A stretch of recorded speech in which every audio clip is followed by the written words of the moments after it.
Hello friends, and welcome back to Keefe's Kitchen. This week, I'm cooking something that is not American. Take a little break from America, okay, for this week. And I'm going to be making something that is Thai. Right now, Thai food is wonderful. It is a very different flavor profile than most of the dishes that I've grown up eating, which is great because I need a new palate. I need a nice palate cleanser. So this week, we're making Thai coconut chicken curry. I've made some Thai curries before, but this is the first time that I'm making this. It's going to involve some red Thai curry paste, which is really, really great. You could use like curry seasoning if you wanted, but I really suggest getting the red paste. And the rest of it's super easy.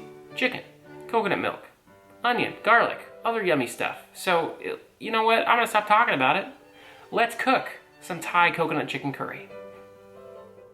All right, first things first, take a medium pan, place it on the stove, and turn your heat onto medium-high, and grab about 3 tablespoons of coconut oil. You could use other oils, but coconut oil is, I'm told, authentic. So I had some, so I'm using some.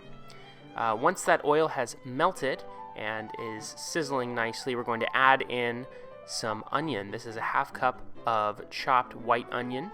And we're going to saute that for about 5 to 7 minutes until it gets nice and translucent. And then we're going to add in some chicken. Okay, so this recipe calls for about a cup of chicken, but you know what? I was being a rebel, and I thought, you know, I'll do more. I like more chicken. So I did 2.5 pounds, and it took a lot longer to cook. So don't be like me. Don't be a rebel, okay?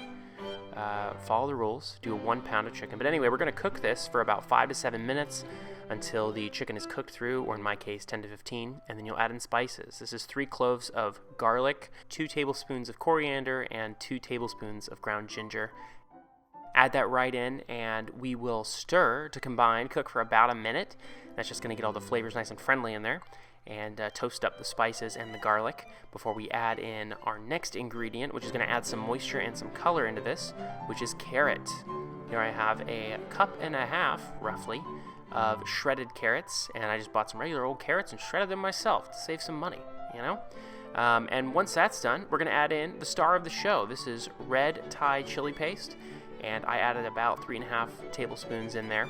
You can go more or less depending on your flavor preferences and how hot you like it, but I like mine kind of right middle of the road. Stir that through and cook it for an additional minute to get, again, all the flavors nice and friendly before we add in the second star of the show, the coconut milk. This is full-fat coconut milk, a 13-ounce can. Add that all in and give it a nice stir and reduce the heat to medium. And you'll see immediately it gets really nice and creamy looking. And make sure to scrape the sides of your pan so that you don't waste any of that delicious flavor. Once it's simmered for about 5 minutes to reduce, we're going to add in some spinach. This is just, you know, regular old spinach I got about 3 cups of it. Kind of measured by eye. You're going to add that right into the hot coconut chicken curry, and we're going to stir it through and cook it for about 1.5 minutes, 2 minutes, just to wilt the spinach down so it doesn't take up quite as much space before adding in our last few ingredients. Here I have the juice from 1 lime. We're going to add that in. That really helps to bring out the flavor of the lemongrass and adds a really nice acidity to cut through the creaminess of the coconut milk. And so stir that through. And don't be afraid to taste your mixture at this point just to see if it needs anything. I did, and I ended up adding an optional step. You don't have to do this, but I added about 1/2 tablespoon of brown sugar, and that kind of reduced the acidity a little bit and brought it back into line with what I was hoping for. And that is about it. Stir it to combine, and your coconut chicken curry is done. Serve it up on its own, serve it up with rice, and top it with basil. All right, my friends, the Thai coconut chicken curry is done. Here it is. Looking nice. Got some of that fresh basil on top. Got some rice. I'm excited to try this. Let's give this a taste. So I'm gonna get a little bit of the chicken, a little bit of basil, and a little bit of rice. And we're gonna give this a shot.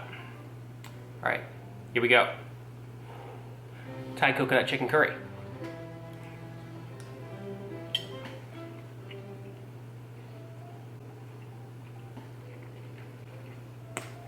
It's fantastic. It's fresh. It's got that basil and the carrot and the lemongrass and the lime. It's savory. Chicken, that garlic, onion, curry.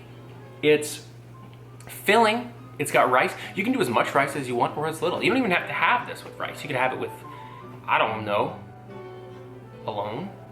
I don't know. You can have it with naan bread. I know naan is not typically Thai, but you could have it with it if you wanted. You know, it's great. This is fantastic. It takes me away from where I am. And I like that. That food is a journey, all right? Food is a journey. And, you know, sometimes it's about the journey. It's about the process of getting there and not where you end up.